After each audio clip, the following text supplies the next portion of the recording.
So here I just want to talk a little bit more in depth about how I planned my island.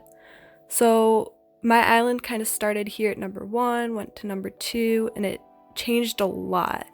It kind of kept it more natural in the beginning, and the main thing that changed from stage number 2 to number 3 was my house. So while my house used to be on the upper right side, I moved it to the upper left and wanted it to make it like this castle sort of thing that I drew up one night. And here's how it turned out. It looks pretty good, I think, but I didn't really do any planning for this. Like, I didn't use math. I just kind of started terraforming, put the cliffs in, put the water in, put the fencing in, and this is where I learned to save the stairs, that moving your house or any building, save that to the end because you're gonna need to move that terraforming around. Like, cliffs will need to be back more, forward more, etc. After I planned my house, I needed to figure out what to do for the neighborhood and the rest of the island. So I really liked the idea of having some smaller islands on the river and all these different shapes I thought of. I actually still have the Heart Island, that's where my campsite's at. And I just kind of kept coming up with ideas, but I also wanted to find inspiration from real life places. So I looked up some pictures. These are some of the ones that inspired me. And I just thought about how I could incorporate them.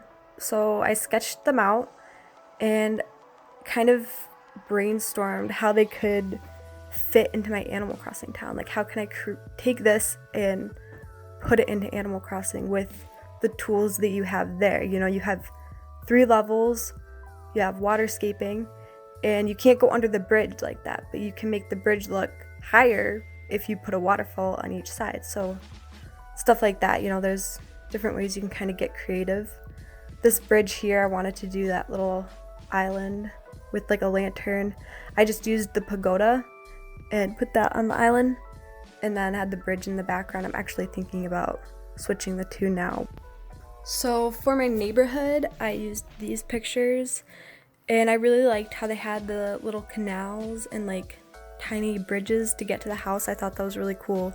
So I used that idea, kind of sketched it out, and it really was kind of messy, but it doesn't matter. Like, as long as you understand it and you get your thoughts down on the page, I think that will help a lot. Here's how it turned out. Yeah, I like it. But it really doesn't need to be exact if you're flexible with like the size of the roads and the size of the yard. I didn't want their yards to be too big. I kind of like it a bit cozier. I like the little walkways to the houses. So here are some of the earlier calculations I did that kind of showed the addition here and how I kind of figured out the amount of space I would need for the entire neighborhood, for the city, for the entire neighborhood and the city. And this was kind of stressful. This is why it took me literally 3 days to do everything, just because I procrastinated, did not want to do it.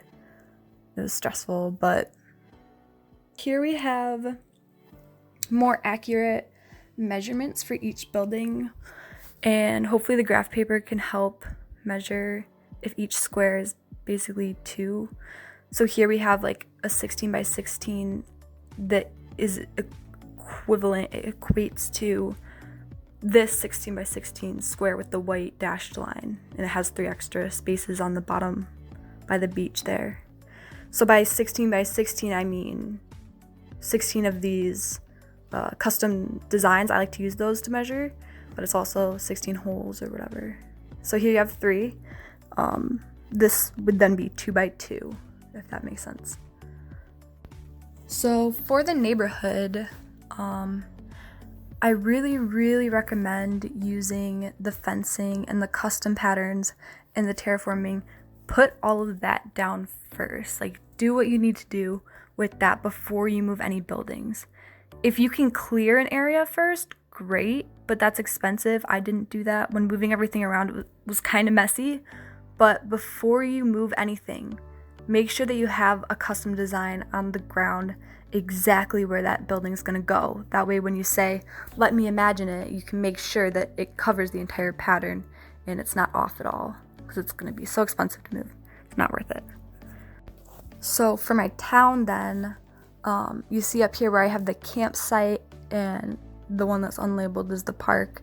Those were flexible. So the parts that really needed the calculation and the spacing out, the measuring, those were like the town hall, museum, Able Sisters, Nook's Cranny, like those I wanted to make sure were in the exact spot. Town hall can't be moved, so that doesn't need to be worried about. But for everything else, here's the exact amount of spacing I used. Again, use those custom patterns and put down where your buildings will be. Then at the end of everything, you just gotta decorate. So I basically just had, a pink place, a red place, purple place.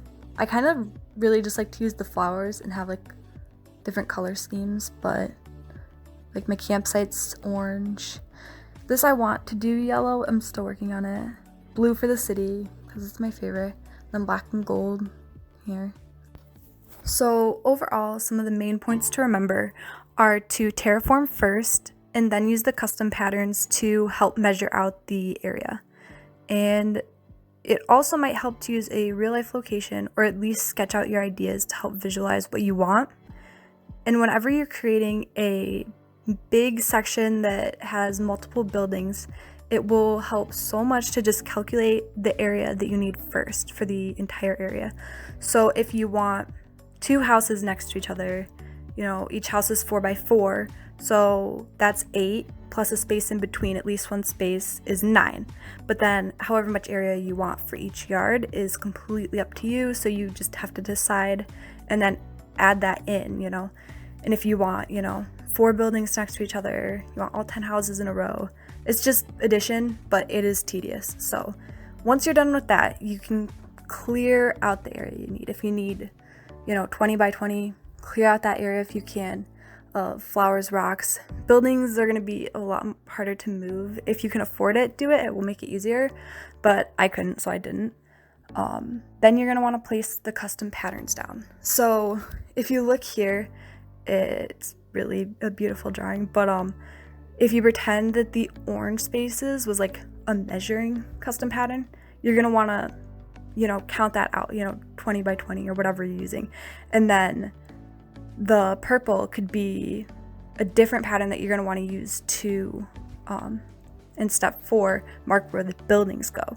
So 1 pattern to measure and 1 pattern to use to mark where the buildings go. And then after you have these custom patterns down, you're going to want to add any terraforming, cliffs, rivers, whatever. That way if you need to adjust it, that's pretty simple to adjust. And then your last steps, you're going to want to add fencing or roads, again, because those are easy to adjust.